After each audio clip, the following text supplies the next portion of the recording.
আজ চলে এলাম খুবই স্বাস্থ্যকর হেলথ ড্রিঙ্কসের একটা রেসিপি নিয়ে। এই রেসিপিটা সকলেরই জেনে রাখা খুব দরকার।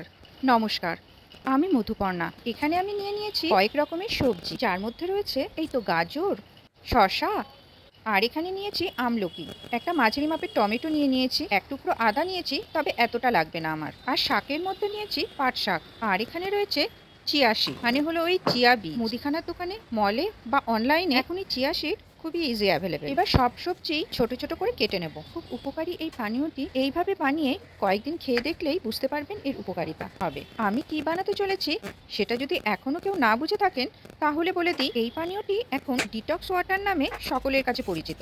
কিন্তু আমি এই পানীয়টি অনেক বছর ধরে খেয়ে থাকি, মানে তখন কোনো নাম ছিল না। আর একটা কথা বলে রাখি, শুধু এই কয়েকটা সবজি দিয়ে যে আমি এই ডিটক্স ওয়াটার বানাই তা নয়, বাড়িতে যেদিন যেমন সবজি থাকে সেই সব কিছু দিয়েই ডিটক্স ওয়াটার বানিয়ে থাকি। তবে শসা আর আদার কুচি অবশ্য করেই দেওয়ার চেষ্টা করবেন। এই যেমন বিট থাকলে বিট দিয়ে থাকি, পালং শাকের দিনে পালং শাকের পাতা দেওয়া যায়, আর পাতি লেবু বা গন্ধরাজ লেবু বাড়িতে থাকলে অবশ্যই দিয়ে দেয়। এইদিকে দেখুন, কথা বলতে বলতে আমার সব সবজি কাটা হয়ে গিয়েছে। এবার একটা বড় মাপের কাচের বাটির মধ্যে 2 চামচ চিয়া সিডস আমি নিয়ে নিলাম, আর সব সবজিগুলো এবার এক এক করে ওই বাটির মধ্যে দিয়ে দিতে হবে। এখানে অবশ্য করে আরেকটা কথাও বলার আছে, এই ডিটক্স ওয়াটার বানানোর জন্য সবসময় একটা কাচের পাত্র ব্যবহার করবেন। সবগুলো কাঁচা সবজি দেওয়ার পর বাটি ভর্তি করে আমি ওই অ্যাকোয়াগার্ডের জল দিয়ে দিলাম। বাটির খোলা মুখটা একটা প্লেট দিয়ে ঢেকে দিতে হবে। এইভাবে ফ্রিজে বা বাইরে 3-4 ঘন্টা রেখে দিতে হবে। সারা রাত রাখলে আরও ভালো হয়।